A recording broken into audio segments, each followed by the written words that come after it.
Después del agua es la bebida más popular del mundo. Siglos atrás alimentó la revolución industrial. Y hoy en día la gente lleva consigo su café mientras conduce al trabajo. El café es un placer para muchos y una necesidad para muchos más. Las cafeterías han generado creatividad e inspiración desde que se abrió el primer café en Constantinopla. Mientras Estados Unidos experimenta un crecimiento explosivo de las cafeterías, las tostadoras procesan millones de kilogramos a la semana para mantener el culto del café. Ahora, el café en Maravillas Modernas.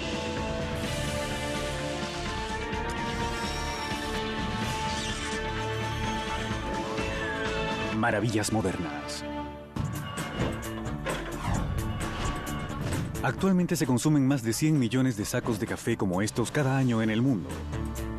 En la planta de tostado de Starbucks en Kent, Washington, se reciben continuamente sacos de granos verdes de café que pesan casi 62 kilogramos cada uno desde Centro y Sudamérica, Indonesia, África y Yemen. Esta planta limpia, tuesta y empaqueta más de 27 millones de kilogramos de café cada año. En un área de almacenamiento de 27.800 metros cuadrados, hasta 20 contenedores de barco son descargados cada día y los sacos son apilados hasta 5,5 metros de altura.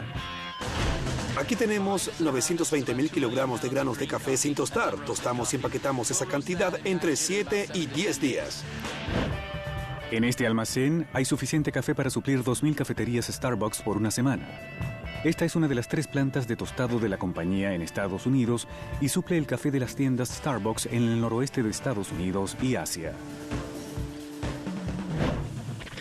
Un sistema computarizado de inventario determina cuándo es tiempo de tostar un lote nuevo de granos. Antes de ser tostados, los granos pasan por un proceso de limpieza. Descargamos el café verde en una cernedora en el piso y unos elevadores como este transporta el café a lo que llamamos la máquina de limpieza de granos verdes. La máquina usa bandejas vibratorias, magnetos y aspiradores para separar las impurezas de los granos, como piedras, ramas pequeñas y trozos de metal. Los granos verdes son transportados a través de un sistema neumático de tubos de aluminio a una de las enormes máquinas de tostado.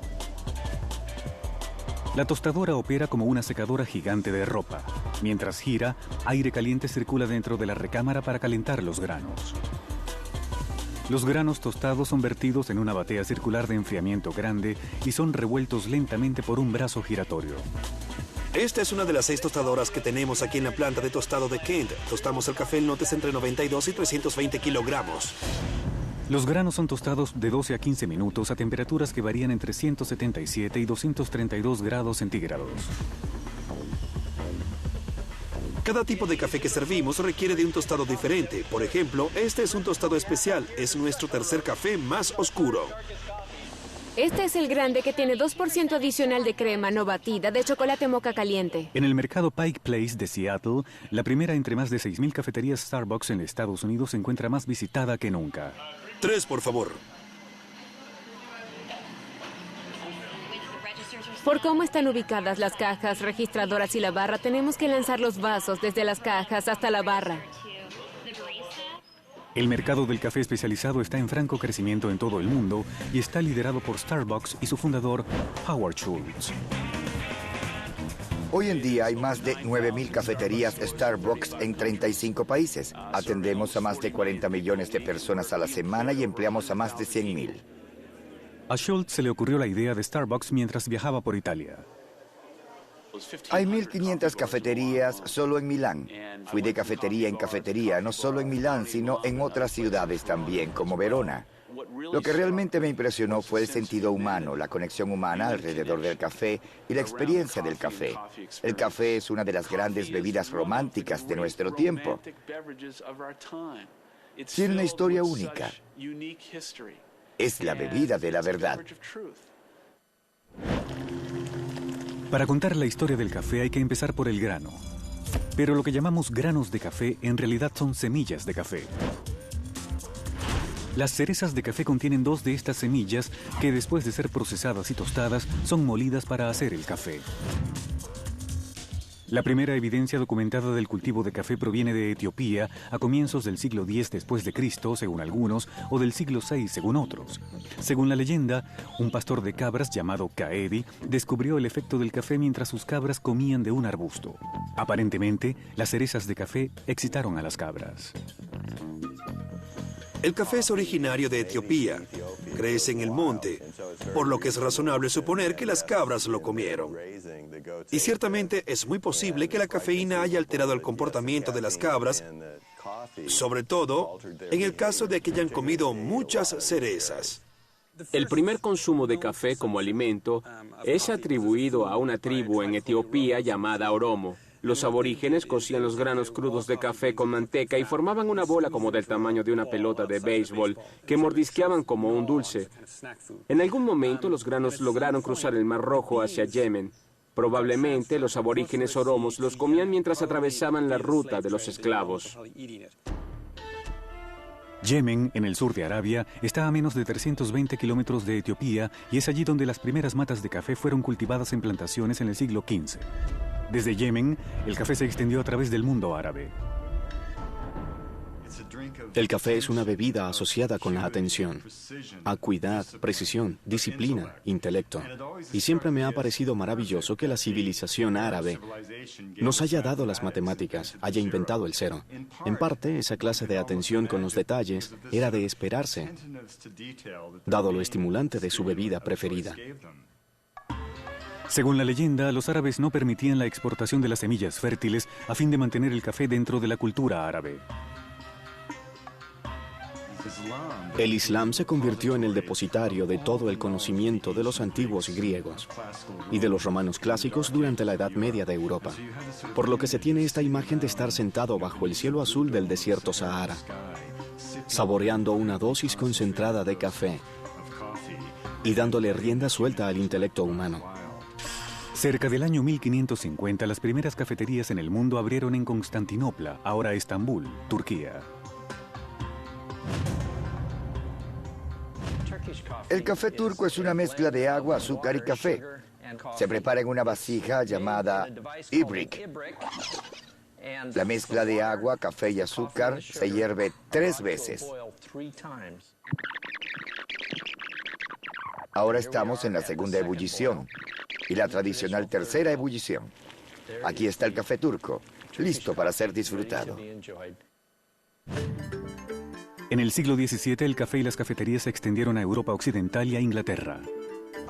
Hasta ese momento, en el siglo XVII, todo el mundo en Europa bebía alcohol. El continente europeo entero se la pasaba levemente ebrio todo el tiempo. ¿Por qué? Porque si uno vivía en Londres o París, no podía beber el agua del río Támesis o del Siena sin arriesgarse a contraer cólera o disentería o alguna otra enfermedad parasitaria. Se empezaba el día con una cerveza. A las 10 de la mañana, en lugar de café, se bebía cerveza. Y en el almuerzo, más cerveza. La gente no hacía sino comentar sobre el estado en que todos se encontraban. Pero con la introducción del café, la cerveza fue reemplazada lentamente. El trabajo y el café se volvieron inseparables en la era industrial moderna y tal vez el café hizo que esa era fuera posible, en primer lugar. Uno no podía darse el lujo de estar ebrio mientras operaba la maquinaria pesada que dio origen a la sociedad moderna o a la revolución industrial, como la conocemos. Así que la cafeína se convirtió en parte de la revolución industrial porque se convirtió en la droga preferida de la ética protestante, de ese mundo antisensual, adicto al trabajo, que dio origen a la austeridad de la época victoriana. El café causó una gran impresión en la ciudad, donde el té luego lo desplazaría. La primera cafetería de Londres abrió en 1652. Para el año 1700 había más de 2000. Eran llamadas universidades de penique porque por un penique se podía comprar una taza de café y pasar horas escuchando conversaciones y debates inspiradores. El café se convirtió en el centro de discusiones intelectuales sobrias. Uno de los pilares de la democracia moderna, la urna de votar, apareció por primera vez en la cafetería Cabeza de Turco, en Londres, donde los clientes podían votar sobre controversias políticas. Algunas cafeterías se convirtieron en las sedes de debate de muchas empresas poderosas, incluyendo la cafetería Lloyds de Londres, la cafetería Báltica de la Bolsa Naviera de Londres y el Café Jerusalén de la Compañía India Oriental. Pero no era un estimulante solo para el comercio. Si uno repasa la historia de finales del siglo XVII y de principios del siglo XVIII, se puede apreciar que ese periodo completo estaba influenciado por la cafeína. Puede notarse en la literatura, en el cinismo reflejado en los viajes de Gulliver del autor Jonathan Swift, o en su obra Propuestas Modestas, donde sugirió que una solución al conflicto en Irlanda era alimentar a los hambrientos del mundo con bebés irlandeses. Completamente irónico, pero un cinismo influenciado por la cafeína. Autores mordaces como Swift y Alexander Pope, y pintores como William Hogarth, tomaban café en la cafetería Will's, mientras que Isaac Newton frecuentaba el café griego.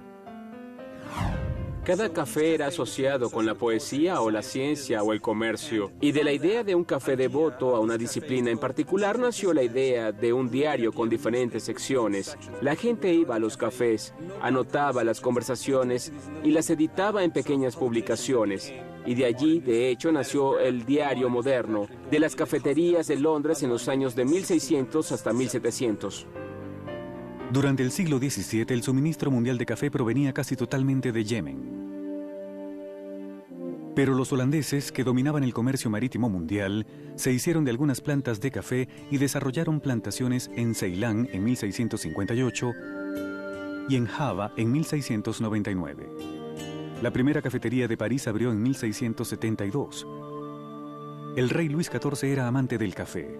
En el año 1714 los holandeses le obsequiaron una planta de café, la cual él mismo cultivó. 9 años después, un oficial de la Armada francesa, Gabriel Mathieu de Clieu, llevó consigo una planta del café Torreal a Martinica, en el Caribe. Los expertos alegan que la mayoría del café que se cultiva hoy en día en Centro y Suramérica desciende de esa sola planta.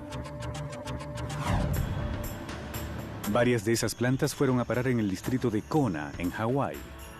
Las plantas de café fueron llevadas a Hawái por primera vez desde Brasil en 1825 por el jefe Boki, gobernador de Oahu, cuando regresaba de un viaje de Londres. En 1828 las plantas fueron sembradas en Kona, Hawái, por el reverendo Samuel Ruggles, dando origen a la industria del café en Hawái. Muchos inmigrantes japoneses estaban entre los pioneros del cultivo de café en Kona. Muchos inmigrantes japoneses y sus hijos no sabían hacer otra cosa sino cultivar café, por lo que se quedaron aquí. Tuvimos épocas malas y épocas buenas. Hawái, con su clima tropical y tierra volcánica rica en minerales, es el único estado de Estados Unidos que produce café. Y el distrito de Kona produce ahora algunos de los granos de café más costosos del mundo. Pero por décadas, los consumidores estadounidenses no tenían ningún interés en un café costoso. Querían un café barato y en abundancia. En un esfuerzo por mantener los costos bajos, algunas marcas de café cambiarían sus mezclas, pero no necesariamente mejorarían la calidad. Esta granja, con 100 años de historia, es operada por la Sociedad Histórica de Kona. Cultiva y procesa café de la forma antigua. Era una tecnología que fue desarrollada por la primera y segunda generación de japoneses a comienzos de los años 20. Era un pequeño molino familiar. Se usó principalmente para procesar la cereza madura del café y producir un producto seco llamado pergamino. Recuerdo que usaba una lata como esta. Uno se la ponía así. Lo primero que se aprende de pequeño es a contar, así que aprendí a contar del 1 al 10. Jeffrey Matsuyama se crió en esta región en una granja de café como esta. También recuerdo que llenaba 10 de estas y luego podía jugar el resto del día. La mayoría de los niños de por aquí estaba bajo el régimen cafetero. El colegio terminaba alrededor de agosto porque era cuando comenzaba la cosecha. Los niños cosechaban el café. Luego de recogidas, las cerezas de café eran llevadas a la coriba de la granja o la cabaña de procesamiento. Allí la piel o cáscara exterior de la cereza era extraída usando un aparato llamado despulpador. Es un aparato muy sencillo. Un cilindro metálico perforado, ¿sí? Y lo que hace es exprimir el grano así, ¿de acuerdo? La semilla se separa. La pulpa sale por un lado y la semilla por el otro.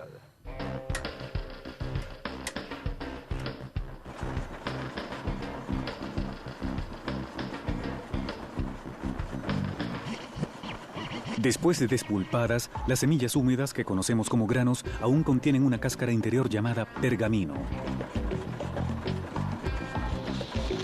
Colocamos los granos mojados que contienen pergamino en esta criba vibratoria que los sacude y les saca toda la humedad. Lo que en realidad hace es secar los granos por goteo. Pero aquí tenemos algo mejor.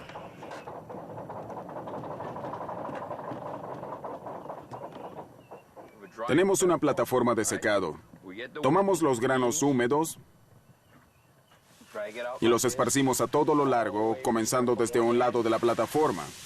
Seguimos extendiéndolos. Usamos un rastrillo como este.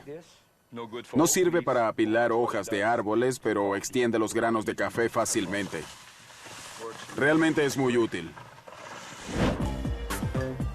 Apenas 3 años después de que este molino fuera construido en Kona en 1926, la compañía alemana Probat fabricó esta tostadora que Mike Sheldrake, propietario de un café en Long Beach, California, aún usa todos los días para tostar café.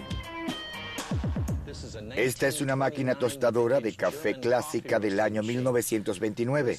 Esta máquina opera con 14 kilogramos de granos por carga, lo que se traduce en 46 kilogramos por hora. Nosotros generalmente tostamos entre 4.600 y 5.520 kilogramos al mes. Cuando el café está listo, tomo muestras para comprobar el desarrollo, tamaño, color y patrón de los granos. Y estoy pendiente de un sonido en particular.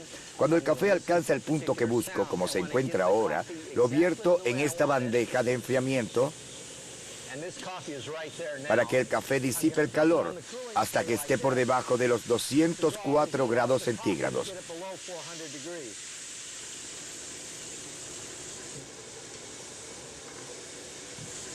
Este café no puede alcanzar un mejor punto. Algunas de las mejores marcas de café de Estados Unidos se iniciaron de esa forma. En 1881, en San Francisco, 2 hermanos, Austin y Reuben Hills, empezaron a tostar granos de café importados de Centro y Suramérica al frente de la tienda. El aroma atrajo a clientes y las ventas se dispararon. 3 años después, los hermanos Hills dejaron la venta al menudeo por el negocio del café al por mayor. La familiar lata sellada al vacío, aún usada por la mayoría de las compañías cafetaleras hoy en día, fue inventada por los hermanos Hills en el año 1900. Las latas hicieron posible que el café se conservara fresco por periodos de tiempo más largos. Le tomaría 10 años al resto de la industria para actualizarse. Para finales de siglo, había otras 2 compañías grandes de San Francisco disputándole la supremacía a Hills Brothers en el oeste, MJB y Folgers. En aquellos tiempos, una de las formas más populares de preparar café era con una cafetera de vacío, y actualmente está de regreso. El recipiente inferior contiene el agua y se conecta al recipiente superior mediante una empaquetadura de goma. El recipiente inferior es calentado. Cuando el agua llega al punto de ebullición, la presión que se crea hace que el agua suba al recipiente superior a través del tubo y por el filtro, y se vierte sobre los granos y el café comienza a hacerse. Una vez que sube toda el agua, se apaga la fuente del recipiente inferior y se forma un vacío que succiona el café a través del filtro hacia el otro recipiente, produciendo una deliciosa taza de café. En las primeras décadas del siglo XX, casi todo el este de Estados Unidos estaba dominado por la gigante compañía cafetalera Arbuckle, cuya planta a lo largo de la bahía de Brooklyn ocupaba 12 manzanas. En el año 1913, Arbuckle introdujo una nueva mezcla de primera que llamó Yuban, en honor al banquete que se sirve en Navidad en Estados Unidos. Luego de una intensa campaña de publicidad, Yuban se convirtió en el café empaquetado más vendido en la ciudad de Nueva York. Arbuckle y Ewbank fueron desplazados finalmente por otro gigante cafetalero, Maxwell House. El origen del café Maxwell es otra gran historia. Había un hotel famoso en Tennessee llamado Maxwell House. El chef estaba tan preocupado por el sabor del café del hotel que creó su propia mezcla. Y así nació la marca Maxwell House. El crecimiento del café coincidió con el crecimiento de las empresas de publicidad. Durante las décadas siguientes, las agencias de publicidad nacionales con sede en Nueva York ayudaron a crear a gigantes del café que aún son populares, incluyendo a Ewbank, Hills Brothers, Folgers y Maxwell House. ¿Cómo están, damas y caballeros? El crecimiento de las estaciones de radio aceleró el proceso. Les habla Harry Von Zell, presentando algo diferente en entretenimiento radial. Eventualmente, como 75% del volumen total de café en los Estados Unidos estaba concentrado en 5 compañías solamente. Por décadas, la publicidad, la radio y el café se fusionaron en una gigantesca cafetera que colaba mucho dinero. Pero el café no mejoraba de calidad y la cafetera, de hecho, era parte del problema. En los años 50, la cafetera era lo último, un símbolo de modernidad y progreso industrial sobre la estufa. Hasta producía un sonido agradable mientras colaba. Este es el café que bebían nuestros padres. No existe un peor dispositivo para hacer café o de bastardear el café que un percolador. El percolador básicamente pasa el café repetidamente a través de los granos molidos una y otra vez. A medida que el agua se cuela a través del café, se deposita en el fondo de la cafetera. Allí es recalentada y forzada a pasar por el sistema de bombeo y por los granos de café de nuevo. Pero un sobrerecalentamiento puede producir un café imbebible. Las dos cosas realmente malas son recalentar el café porque eso cambia sus propiedades químicas y recolar el café por los granos de café.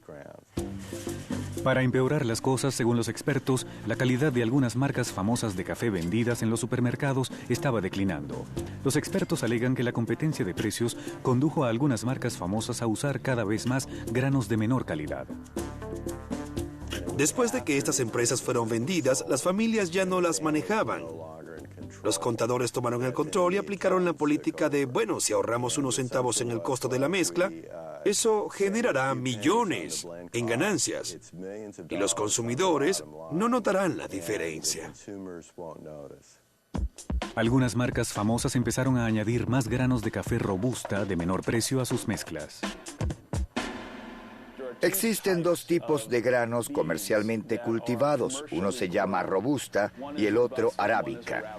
Robusta es un café de baja calidad que se encuentra en el café instantáneo y es el café comercial que se ha estado bebiendo en los Estados Unidos durante los últimos 50 años. Los estadounidenses conocían muy poco de café. Cultivada extensamente en Vietnam y en algunas regiones de África, la planta de robusta resiste las enfermedades y es fácil de cultivar. Contiene mucha más cafeína que la planta de arábica, un grano más costoso, pero produce un sabor fuerte, plano y amargo. Los Estados Unidos estaban bebiendo basofia. Y debo decir que Starbucks, en muchos sentidos, creó un estado de conciencia y un vehículo de prueba para que la gente reconociera que había algo más. Sea de buena o mala calidad, millones de personas en Estados Unidos y alrededor del mundo necesitan una taza de café en la mañana. Sin importar su sabor, en gran parte la popularidad del café tiene que ver con la cafeína, una droga que estimula la producción de adrenalina. Eso aumenta el nivel de azúcar en la sangre, produciendo el estímulo que el café suministra. El cuerpo entonces segrega insulina, haciendo que el azúcar regrese a un nivel normal. La mayoría de los médicos especialistas dice que el consumo moderado de café no hace daño, pero que en exceso puede causar problemas. El café ha sido uno de los combustibles del mundo industrializado y en realidad se debe a la función de la cafeína de estimular nuestro sistema nervioso, haciendo que hablemos y pensemos con mayor claridad y mejorando nuestras habilidades motrices. Realmente se presta para todas las actividades que normalmente ejercemos como parte de una sociedad industrializada. Siendo más barato, la mayoría de los consumidores aún compra el café molido en lata en el supermercado. Pero el volumen de ventas del llamado café especial o gourmet está creciendo y en términos monetarios representa cerca de la mitad de las ventas de café en Estados Unidos. En 1960 el consumo per cápita de café en Estados Unidos era de 7 kilogramos por año. Hoy en día es solo 57% de esa cifra, es decir, 4 kilogramos por año. La razón por la cual el consumo disminuyó en los Estados Unidos se debe a que las marcas comerciales empezaron a degradar paulatinamente la calidad de sus mezclas, usando cada vez más granos inferiores, particularmente diferentes tipos de café robusta. Y la respuesta del consumidor, de forma muy predecible, fue consumir menos del producto. Se necesitaría una máquina de colar café única, la moderna máquina expreso, para crear una nueva pasión por el café.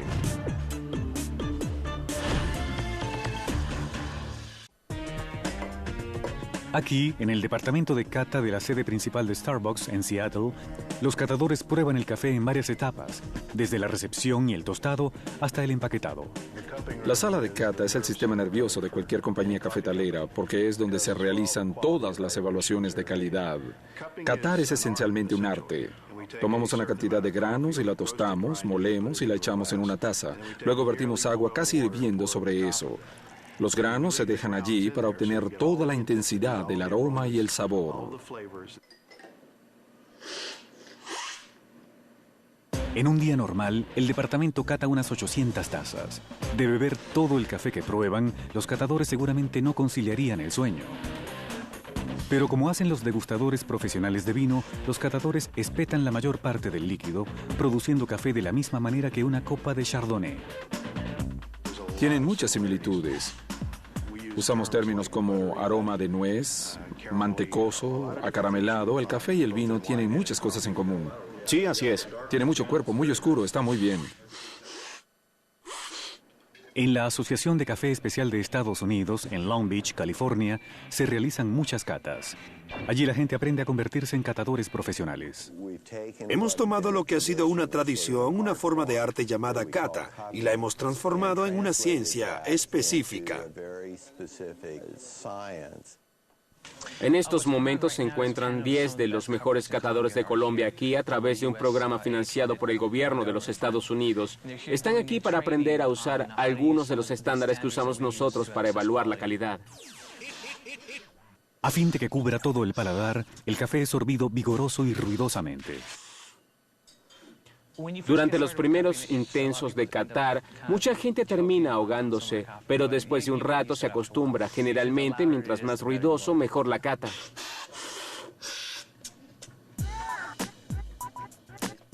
Aunque los expertos del café tienen puntos de referencia en común, al tratarse del café preferido, sus opiniones difieren mucho. Para mí es el café de Indonesia, Sumatra, Java, Sulawesi, Nueva Guinea. Mi café favorito sería un expreso cuádruple, hecho con café expreso brasilero y aromatizado con cardamomo. No me tomaría un café fuerte como el de Sumatra a las 6 de la mañana. Me gusta un café más suave, como un café del este de África, por ejemplo. Mi café favorito es el de Etiopía, sin duda alguna. Yo uso una cafetera eléctrica de goteo para hacer el café en las mañanas y siempre uso café colombiano. Yo uso la prensa francesa, el método de prensar, que se asemeja un poco al café preparado directamente con agua hirviendo. El método de preparación que prefiero es la prensa francesa, porque se obtiene la intensidad del sabor. Esta es una prensa francesa para hacer café y es muy sencilla de usar. Se colocan los granos de café en la cafetera y se llena con agua caliente, lo más cercano posible a los 93 grados centígrados, a fin de obtener la mejor extracción. Luego se usa este filtro metálico, que es reusable.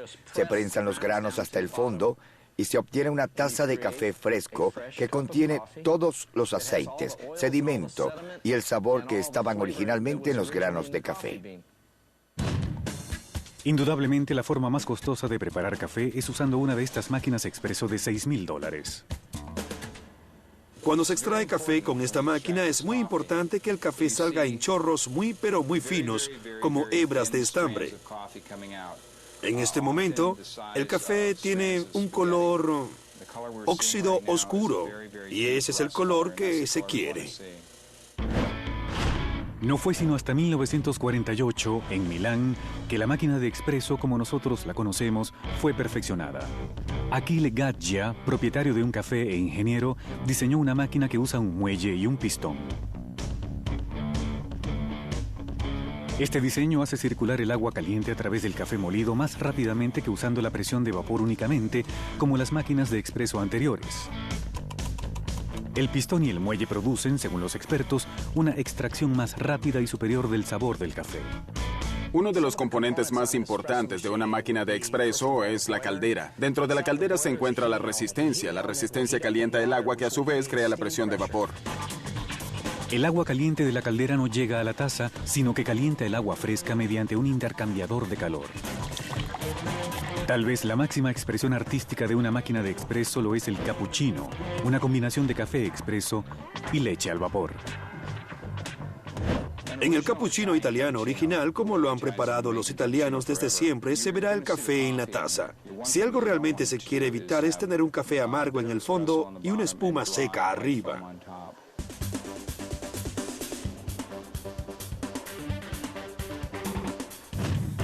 Cuando Achille Gaggia introdujo su nueva y mejorada máquina en 1948, se originó un crecimiento significativo de los cafés expreso en Italia a comienzos de los 50, que rápidamente se extendió al resto de Europa.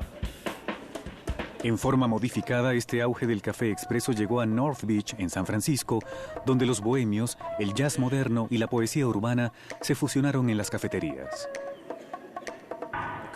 La cafetería, como un centro de intriga, se hizo tan vital e importante en San Francisco a finales de los años 50 y comienzos de los 60, como lo fue en Londres a finales del siglo XVII. El café como un estimulante para la imaginación, como el resplandor que emanaba de la gente mientras se reunía alrededor de la cálida morada de ese espíritu convertido en cafetera, se convirtió en una fuente poderosa de un movimiento que se basaba esencialmente en las ideas. Mientras el expreso ayudó a propiciar una contracultura, por otro lado las oficinas y las fábricas trabajaban incesantemente, estimuladas por máquinas que colaban innumerables tazas de café barato. Pero a medida que el ritmo de la vida se aceleraba, el tiempo que tardaba el café en colar se hizo muy largo para muchos. Ellos querían que sus raciones de cafeína fueran instantáneas, y así sería. Pero para producir lo que la industria llama café soluble, se requeriría de mayor ingenio y tecnología que para tostar un grano.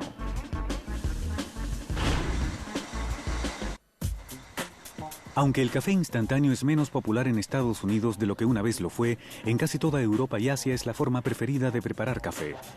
Curiosamente, en Inglaterra, el 80% del consumo total de café es del tipo instantáneo. El 20% restante es de grano tostado o molido. Actualmente, la mayoría de los países del tercer mundo consume café instantáneo. A nivel mundial, el café instantáneo representa como el 40% del mercado de café al por menor, y Nescafé domina ese segmento del mercado. El desarrollo del café instantáneo se remonta a los tiempos de la Guerra Civil estadounidense. Los soldados de ambos bandos ansiaban tanto el café que algunos adaptaban molinillos en las culatas de las carabinas. Finalmente, los soldados del norte recibieron una presentación primitiva de café instantáneo, una lata con una pasta viscosa concentrada adentro, hecha de una mezcla de café finamente molido, azúcar y leche. Al agregarle agua caliente a una cucharada de pasta, un soldado podía disfrutar de una rápida y moderadamente sabrosa taza de café. El café instantáneo en polvo apareció por primera vez en Estados Unidos después de que un químico inglés que vivía en Guatemala llamado George Washington desarrolló un método para refinar los cristales de café de los granos tostados de café. Se mudó a Nueva York, se hizo ciudadano estadounidense y empezó a vender el café refinado Washington. El café deshidratado no fue muy exitoso, pero cuando estalló la Primera Guerra Mundial, el ejército de Estados Unidos compró toda la producción. Después de la Primera Guerra Mundial, el café instantáneo regresó a su estatus de producto marginal. Haría falta otra guerra mundial para fomentar su demanda.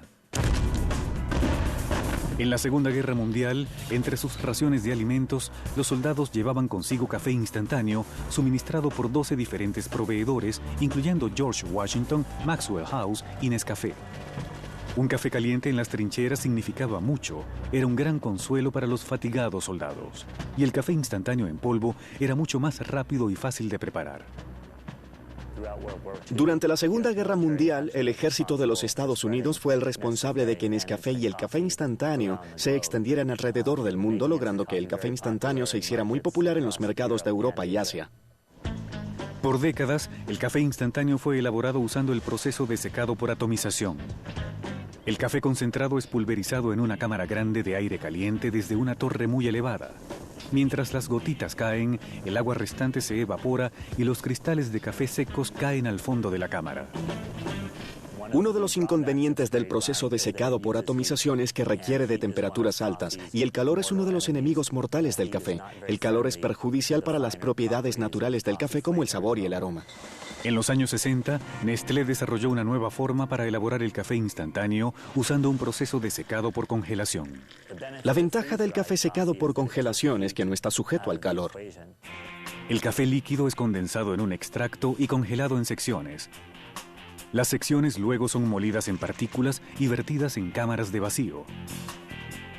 Luego se extrae la humedad en la forma de hielo, dejando atrás cristales secos de café.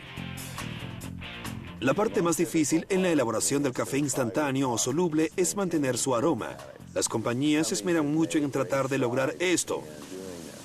De hecho, algunas condensan el humo que emana de la tostadora de café en forma líquida y reintroducen ese líquido en el café pulverizado antes de sellar los envases. La mayoría de los consumidores de café instantáneo tal vez supera los 50 años de edad.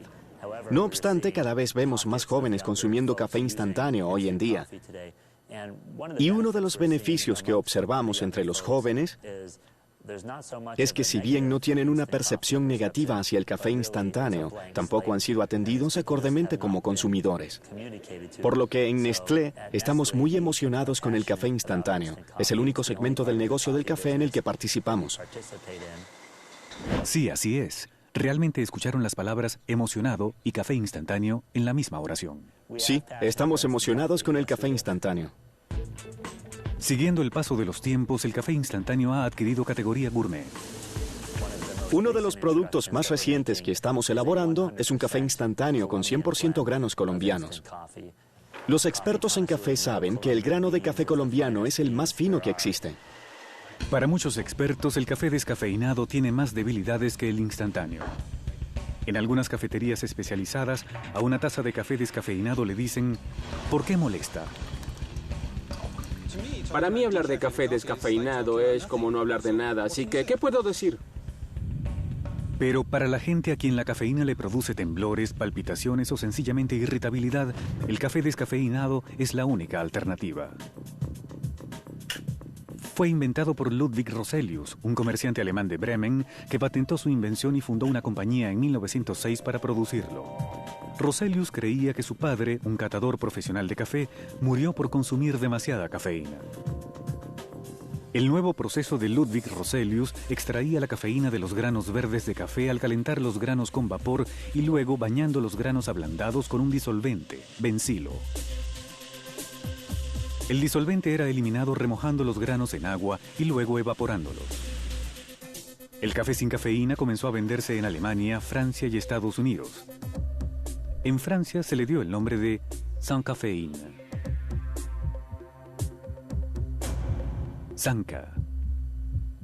Finalmente se le conoció con ese nombre en todo el mundo. Beba 5, 10 tazas al día, tanto como quiera, y aún seguirá firme como una roca. Los familiares frascos de color naranja de Sanka aún se consiguen en los estantes de los supermercados. En muchas oficinas y restaurantes se usan cafeteras con asas vertedoras anaranjadas para indicar que contienen café descafeinado. Esta práctica empezó hace décadas después de que Sanka distribuyera miles de cafeteras con tapas vertedoras anaranjadas a los restaurantes. Algunos cafés descafeinados son procesados con agua solamente para extraer la cafeína, mientras otros aún son procesados con disolventes. Tanto el descafeinado como el instantáneo dependieron de la ciencia y la tecnología para promover formas nuevas de tomar café. Décadas después, un cirujano ortopédico de California descubriría una forma nueva de cultivar el café. Aunque el café es una bebida que existe desde hace siglos, siempre está sujeto a mejoras. Constantemente se están explorando nuevos horizontes, y uno de esos exploradores es el Dr. Joe Alban, alias Kona Joe. Es un cirujano ortopédico que ejerce en Los Alamitos, al sur de Los Ángeles, California. El Dr. Alban lleva una vida doble porque también posee y atiende una finca de café de 8 hectáreas en Kona, donde ha desarrollado una nueva forma de cultivar el café llamado método de la espaldera. Nadie antes había cultivado café usando espaldera, así que esto es algo totalmente nuevo y decidí patentarlo. Si la finca del Dr. Alban se asemeja a un viñedo, es por una buena razón. Él desarrolló el método de la espaldera después de estudiar cómo se cultivan las uvas. El café es una fruta y la uva es una fruta. Muchas otras frutas han sido exitosamente cultivadas mediante espaldera, como las manzanas, melocotones, peras y kiwis de Fiji. La espaldera ha aumentado la producción de todas esas frutas y ha aumentado la sacarosa en ellas, por lo que tienen un sabor más dulce. El sistema de la espaldera permite que el cafeto completo reciba más sol y aire. Este cafeto tiene ahora 2 años, la edad óptima para ser aparrado usando la espaldera. Aparrando esta rama vertical se logra que el cafeto se extienda y tenga un área mayor. Las ramas verticales pueden originar ramas horizontales y nuevas ramas verticales. Era un negocio a largo plazo, pero el método de la espaldera resultó ser un gran éxito. Estos son nuestros cafetos más antiguos, más maduros. Tienen 8 años y se puede apreciar cómo el tronco del cafeto, a través del aparrado temprano de las 2 ramas verticales, se ha convertido en un tronco muy grueso y robusto que tiene una forma como de T. El café de Kona Joe ahora se vende a un precio superior y los pedidos exceden su producción. Cada mes, después de 2 semanas en su finca cafetalera, Kona Joe se convierte en el Dr. Joe Alban de nuevo y regresa a su práctica médica en California. Ese ir y venir es un choque de cultura. Cuando regreso a California me quito mis jeans y mi camisa hawaiana, me lavo las manos, me pongo mi bata blanca y comienzo a tratar problemas serios de nuevo. Pero ese cambio entre roles siempre es un proceso de adaptación para mí. Los cultivadores de café en Kona tienen un estándar de vida superior a la mayoría de los cultivadores de café en el resto del mundo, que en muchos casos apenas logra sobrevivir. El movimiento del comercio recíproco enfrenta ese problema emitiendo certificados de comercio recíproco cuando los compradores les pagan a los pequeños cultivadores independientes un mínimo de 58 centavos de dólar por kilogramo. El café del comercio recíproco se vende bien en Europa, donde el movimiento se originó y sus ventas están creciendo en Estados Unidos. Pero un horizonte nuevo para el café es la ingeniería genética. Aunque todavía está en una etapa experimental, algunos alegan que los científicos finalmente desarrollarán cafetos que eficientemente produzcan granos descafeinados.